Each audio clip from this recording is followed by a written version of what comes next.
hele speciale Bridget On Air, want ik ben niet geheel alleen het komende uur. Je zag het al, ik heb iemand naast me zitten. En dat is niet zomaar iemand. Ik heb Ed Kowalcyk naast me zitten from Live. Did I pronounce it right? You got it. Okay, great. You're going to stay here for the next hour. Sure. We're going to show some live videos, of course, and we're going to discuss the new album. All right.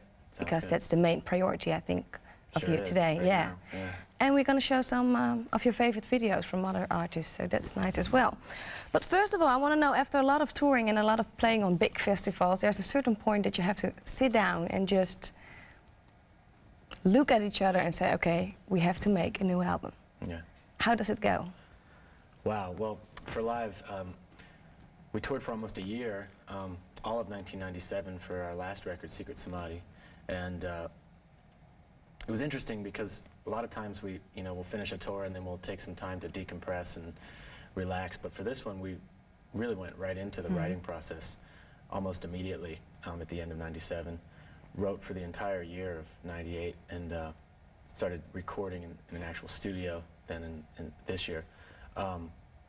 We wrote over 50 songs for The Distance to Here and recorded about 25, picked 13 of what we hope are the best ones, and comes out October 4th, so we're really excited about it. But do you just sit down and think of it at that point, or do you think touring for Secret Samadhi already of the next album? Do you know what you're going to write about? Or? We tried to write a little bit, at least to keep the machine, oiled in a creative sense, a little bit on the tour for Secret Samadhi, but I found that it really took me getting home, and I did a lot of, taking my guitar on camping trips into the desert, and just kind of had this idea that I really wanted the songs to be very elemental and to be able to stand on their own with just an acoustic guitar and forget about the studio for now, and I think it helped the record to be as good as it is, I think, just keeping that in the back of our minds. We did have a concept from the very beginning, because Secret Samadhi was sort of a darker, more abstract lyric and very experimental as far as I was concerned, musically. I wanted The Distance to Here, the new record, to ultimately be a record that would have an uplifting feeling and a hopeful message, and so I think we did that. I think you managed, yeah. Because it sounds a lot more positive, also the lyrics, of course, but the music as well. And well, it was one of my questions. Do you experience yourself as well as more positive? Do you feel more positive about yourself or your environment? Or? Absolutely. Live is in a really good place right now. We're not only really excited about the record, but I think that we've come full circle as a band. I mean, the intense success of Throwing Copper and the fact that, we're from a small town, and it was sort of like getting hit by a freight train in some ways. It was bittersweet. I mean, it was wonderful, but at the same time, incredibly disorienting. And I felt that Secret Samadhi was our somewhat of a retreat, like a record that was about not meaning anything, sort of taking a rest from all of that. And it was, in that sense, what we needed to do as a band.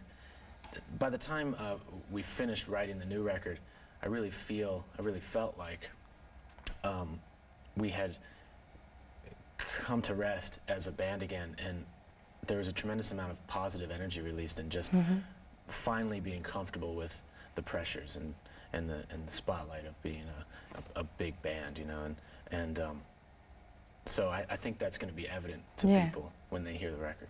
Because we're going to talk about Distance to Here more, of course, later on, because I wanted to go to I Alone, because then it all started for us, for you. For it was us already, too. Okay, the breakthrough was there, but as a band you were longer together, so it was new to you, the success. Yes. How was it like with I Alone? Because is it a typical live song that describes the beginning of your career? Yeah, it's interesting. People ask about, what I feel is like a live thing, like what we do or what makes us, different. And it has to do with, I think, our approach to arrangement of songs is hopefully just as emotional as the songwriting itself. And I Alone in particular has that sort of whisper to a scream kind of emotional build, and it's just a fun way to do it, you know. And I think on the Distance to Here, the new record, especially songs like The Dolphins Cry and Run to the Water, we've gone back to that a little bit because to be honest, we missed it, you know. It was something that we missed doing on Secret Samadhi because we had completely kind of dropped that style. I think, if I'm be really honest, that the fans miss it as well. You like it? I love it. Okay. Yeah. Well, we like it too, and we definitely sort of went back to that for a few songs, but then also on the Distance to Here, we didn't completely, you know, retreat back to something that we like to do. It's also got a lot of experimenting on it. There's a song called The Distance that I'm really, really happy with. It's just totally new for live, and many songs like that on the record too. So I think our fans are gonna dig it. Yeah, absolutely. Well, we're gonna watch I Alone, so we go back in time now with live. We just saw Radiohead because it's one of the favorite videos of Ed. So tell me, why is this a favorite video of yours? Well, not only the video, but the band and the song, all their songs really. I'm a huge fan of that band. I remember turning on the TV, traveling somewhere over the last year or so, and saw that video for the first time and just thought it was absolutely brilliant clip. So it came to mind when I was asked to think of my favorites. Is it important to you as a person to have a great video, to see a great video of another person? You like the song and then you see the video. Does it complete something? Yeah, well, from our point of view as live, you know, I mean, making videos, it's such a touch and go kind of thing because you never really know what you're going to get. And you write the song, it's something that comes out of you, it's very intimate to you, and then to bring it into the visual realm is a really scary thing sometimes. We've been really lucky because we've been able to make clips that I feel at least captures somewhat of the emotion of the song, and some better than others. Yeah. We just made our first video for this new record, for The Dolphins Cry, and I'm really happy with that one because that, to me, is one of the times that it really worked. We're going to watch it later on. Yeah, so. with the emotion of the song. But I noticed that the Radiohead video really, it won that way. You know, for me, it's just like, oh, that visual works with the song. But can so it also well, it really helps. ruin a song? Because it's like you're reading a book, and then all of a sudden they want to refilm the book. Yeah, and then I mean, it's a rare thing. It's a rare thing that it really works. That one, I feel, really touched me. And, and you know, it's rare, but when it works, it really does something special, I think. Yeah, absolutely. Well, we're going to watch another video of Live, a beautiful one as well, Selling the Dream. Can you tell me something about the video, about the idea behind it? Well, that was one of the first sort of big videos we ever made. I mean, our record before that, that we made when we were really young, called Mental Jewelry, it was our debut. We never had any budget, so we just made the videos for as little money as possible, and that was Selling the Drama for Throwing Copper was our first single, and it was the first time we ever really went into a studio and had the big thing going on. It actually got edited in a way that I really liked. It wasn't really as much about sort of a theme. It was more of an abstract vision that you know, the director Kevin Kerslake and I had together, and it's basically built around our performance and this sort of set that we're in. Yeah. There's also parts of it that are filmed in a park called Rocky Ridge that's in York, Pennsylvania. You see me in front of the rocks and such. That is very close to our hometown. It's a place I used to go all the time as a kid, so that was kind of fun to do. So you have fond memories of that place? Sure. Okay, well, let's watch it. Unbelievable but true, Ed Kowalczyk from Live is still in the show, and one of his favorite videos was the one from Michael Jackson we just saw, so you have to explain that one. Because I think there are people in total shock right now. Yeah, well, it's a great song. Yeah, it is. It's a really great pop song, and he dances like no other. And it was actually just something that came to mind because I was just thinking about my relationship with videos themselves, and that was one of the first ones I remember seeing as a youngster, and I hope you liked it, because I didn't get to see it, but I'm going to watch it. Okay. Are you jealous of the way he can dance? Do you ever want to be Absolutely. a star, like you dance and you have the whole show like a real Michael Jackson pop star, because it's totally different? It's, well, not the whole show. No, just the dancing Just the part. dancing. Yeah, Okay. I'm jealous of the dancing. And then big time. you use that kind of dancing with your songs. That will probably, That would work. I think so. I think so. I think there's a few songs on the new record that I could definitely be helped out by a few Michael Jackson dancing Yeah. lessons. I'm going to talk about the new, well, the first single release of the album, The Dolphin's Cry. And I saw another interview, and you told the viewers then that it wouldn't be the first single release. You told them that Run to the Water would be the first one. So why did you change your mind over the first single release? You know, it was such a hard decision to make because they were two of our favorite songs on the record. I think in the end we decided to go with The Dolphin's Cry because of the statement in the song lyrically. For me, is the best part of it, or one of the best parts of it, is the sort of B section of the chorus. It says, "Life is like a shooting star. If you only run for cover, it's just a waste of time."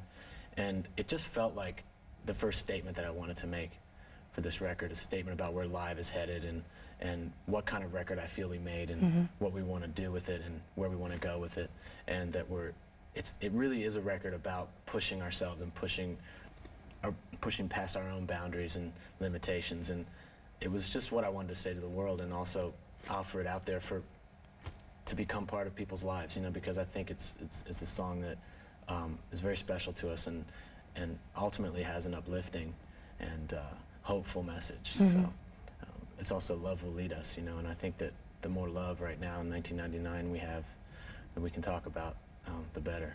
Absolutely. Is it important to you, because you've played Paradiso a few weeks ago here in Holland, and well, that was shocking because I think live can fill a venue like Ahoy, so that was strange, I think, for people. Live in Paradiso, okay, that will be cool. And you played already some of the songs from The Distance to Here. How did the crowd react to the new songs? Amazing. I mean, we've been playing some teaser shows, you know, here and there all summer, getting ready to put the record out. And not only Paradiso, but everywhere that we were in Europe, that 2 weeks was absolutely mind-boggling response to the new record. And it's such an inspiration. It makes us, you know, feel so much better about things because you get so into making the record, you get so sort of monolithic about it and very focused and overly self-conscious, and then you're like, is people are gonna like it, you know? And when you get that kind of response, it's just a big weight lifts, and you just, you know, you're free again to express it. But we're coming back in December, and we are gonna play a bigger show. So if you couldn't get into the Paradiso show, you'll be able to see us in December. But is it, can you decide after you play your new songs on stage and the crowd didn't react the way you want to be on a certain song, is it possible that you leave a song off the album because they didn't give you the reaction that you were hoping for? That didn't happen on this record. I think in the past maybe we've evaluated things much more in terms of the live performance, but we trust ourselves on that. We're pretty hard on ourselves as live in the studio and picking the best songs. So we've had a pretty good batting average deciding which, you know, songs to go on the record. This record, The Distance to Here, was really a hard one to sequence because we had so many songs, and everybody had so many favorites. There were like 2 or 3 camps. Just like, no way, man, this has got to go on the record. No, this one, you know, it was like almost coming to blows. Not quite. We don't fight anymore. That was back. Teenagers, yeah, we've gotten a few fist fights and stuff, but we're over that now. So it was sort of like the Geneva Convention coming together. We dibbered down, and we got it together. So 13 of what I hope are the best ones. Okay, great. Well, we're going to watch the first single release, The Dolphin's Cry. What was your influence on this video? Wow. You know, it's funny how this one came together. The director's name is Martin Weiss, and I saw his reel, his video reel. Someone sent it to me as an idea, you know, and I just loved it. His style is such a stark, but yet very emotional style. And then he sent an idea of his that he had, which just seemed to fit the lyric so completely. So I talked to him about it. We made a few changes, and basically came up with the idea of this huge wave that would come down an alleyway, and that we would play in the face of it, and people would be running from it, and it would be as if we were there waiting for it, and that we were really, you know, we wanted it. And so the whole time I'm beckoning this wave on, and we actually did get pummeled with 10,000 pounds of water in the one scene, to make the video that much more realistic. They hoisted this huge tank up on this rig and dumped the water down, and it comes out and it shoots out.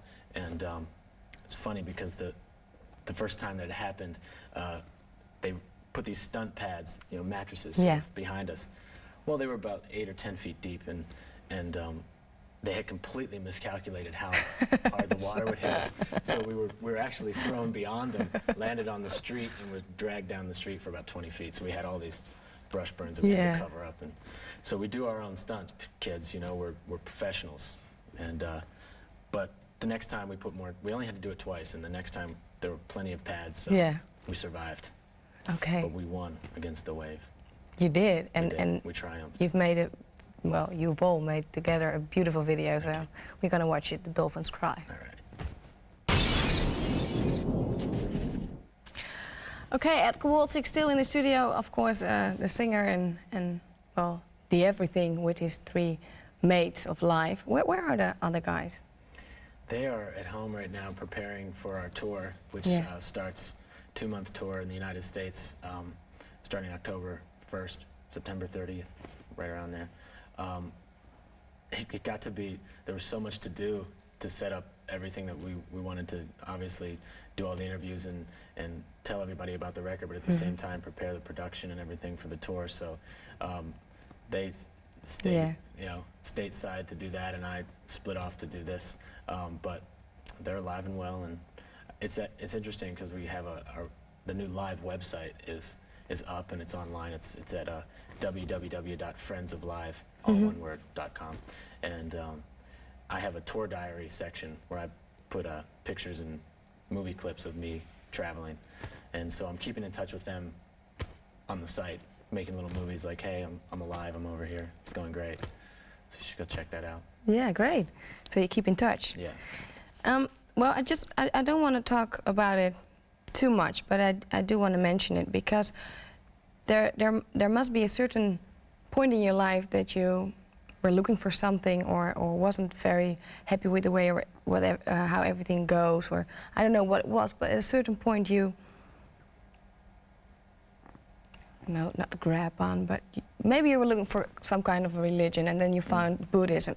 So at what point in your life, was there a certain point in your life that you thought, okay, I need something, or did you find something and thought, well, this is it? Yeah. How did that develop? It's, you know, it's been a series of things that I've been interested in spiritual teachings ever since probably I was 18 or 19 years old. And actually, the truth is I'm not a Buddhist. I'm sort of a self-confessed spiritualist. Like, I get into just about anything. And I feel that in a lot of ways, all the paths that you could choose lead to the truth. If you're really earnest and you really want to discover things, you can choose any path, and it's really up to the individual and how that comes about in their life. For me, it's just been an interest that I've had for a long, long time. So it's not really finding one thing, but more or less finding a series of things that have led me to more and more, you know, peace in my own life. And people ask me all the time if it's you know, so incongruous with being in a rock band to have these interests, you know, and I tell them that it's really not. In fact, it's actually helps, because anybody who meditates or has these types of things going on in their life, you know, these interests, it opens you up, you know, and when it really happens for you, it opens your mind, opens your heart, and that can only help art. And that can only help music, you know, and rock music's no different. So I've allowed whatever I've learned to inform my lyric whenever I felt that it was universal, that everybody could understand it and be part of it, you know. And the most important thing for me is to not be a band that's trying to tell you, oh, this is, you know, this is what we do, and This is the right way, this is the or right way, no. or the wrong way. Exactly. It's really much more universal than that, and The Distance to Here is no different. It's a record that's about a universal love and a message of hope for anybody and everybody who's doing whatever they're doing, and so. That's why it's so positive. When you listen to it, it feels positive. Yeah. And well, I know exactly what you mean, and now I know that you're not a Buddhist, but a spiritual man. Just let it go and let all kinds of religion feed you. Yeah. And it's funny because you mentioned it. Why can't a rock star be a spiritual person? But when you listen to your lyrics, they're all about it. Mm-hmm. They're all about the things, what you just mentioned, love, God, peace, peace with yourself, peace with the world. So why do you think people judge it like that? I guess just the traditional image of a rock band or rock stars, you know, are gallivanting around the world and all kinds of debauchery and partying. And I mean, we party. I mean, Of course. 10 minutes in our tour bus would change a lot of people's, you know, opinion that we're too serious, Yeah. you know, pretty quickly. It doesn't really, you know, we're pretty, I think our personalities are, as four very different people, it's a wonderful dynamic actually in live, because we all have our own interests, but what unites us is the love of the music and the love of just having fun with it and being happy in the midst of everything and having a sense of humor. And I hope that The Distance to Here begins to show people a lighter side of live, but at the same time, I think we're rocking harder on The Distance to Here than we've had in a long time too. So it's interesting because we have a piece in ourselves at this point that we haven't had for a while, but it's communicating itself as tremendous energy. And I think that's pretty cool. Okay, we're gonna watch another video of live, and that's Freaks. What is it with, is it milk or what is it? It is milk. What's it about? It's milk. It is milk. Yeah, it was really milk.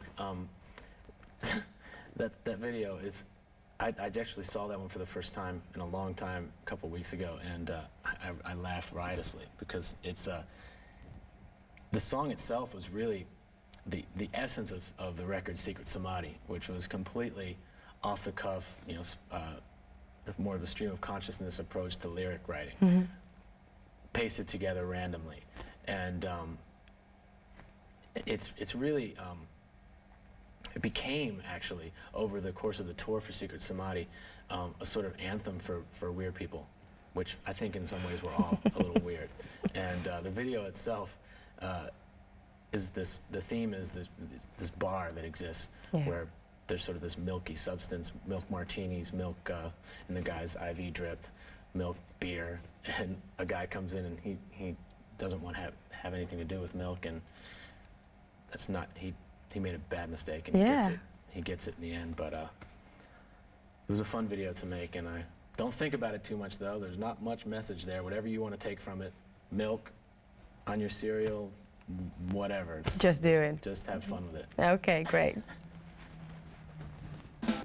Live, and that was the last video from live in this show because it's ended.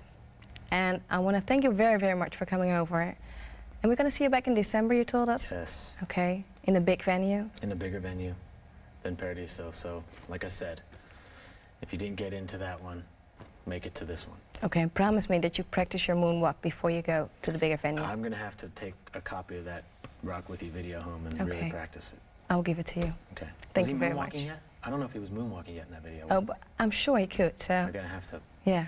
go digging for that. Okay, good luck with that. Thank you.